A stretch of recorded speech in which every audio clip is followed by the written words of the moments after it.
In this video, we will show you how to perform a melting point analysis with a DigiMelt machine. You'll need a sample of some solid to analyze. This is aspirin. You'll need a melting point capillary.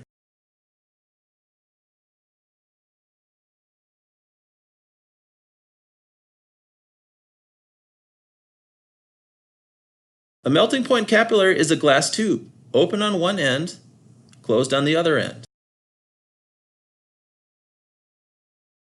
Using the open end, tap the capillary on top of the solid sample. Notice that some solid enters the tube. You only need a few millimeters worth of solid. With closed end facing down, gently tap on the tabletop. The solid moves down. This works much better with a dry sample. If your sample is being stubborn, you can use a glass tube to help pack the sample. Just release the capillary tube inside the larger glass tube and the force of the impact can help.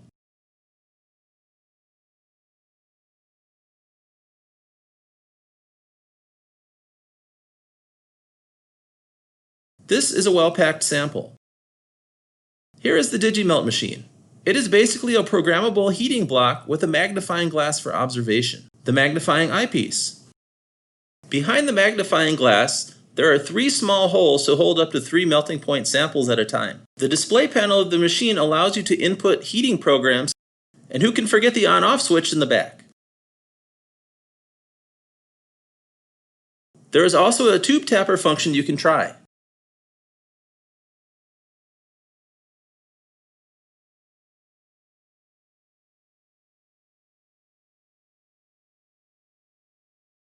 Press Start Temp.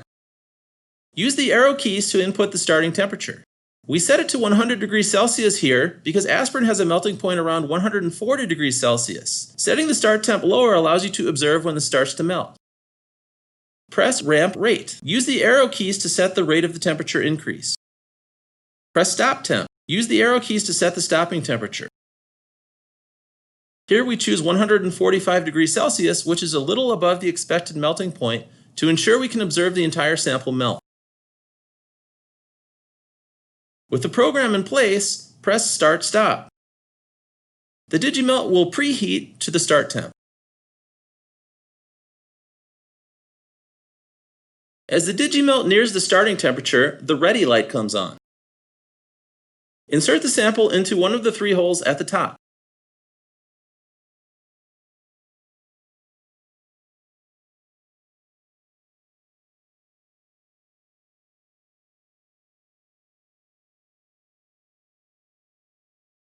Press Start Stop.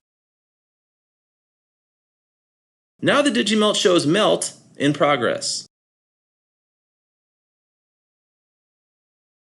While the temperature rises, watch the sample carefully through the magnifying glass. Before any melting takes place, the sample looks like this.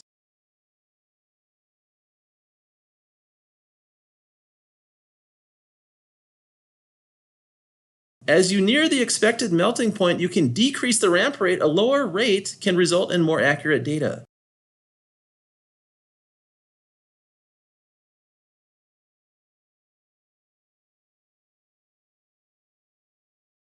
When you notice the first drop of liquid, this signifies the beginning of the melting point range. Press the 1 button to store this temperature. Notice the liquid droplets.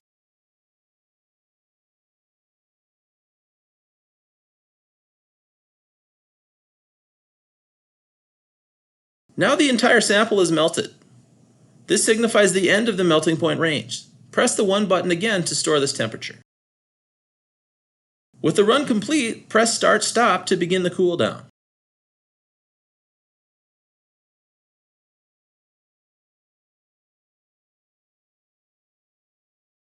To recall the data, press 1. 138.8 degrees Celsius was the beginning temperature. Press 1 again. 141.8 degrees Celsius was the end temperature. So the range is 138.8 to 141.8 degrees Celsius. Place any used capillary tubes into the glassed waste container.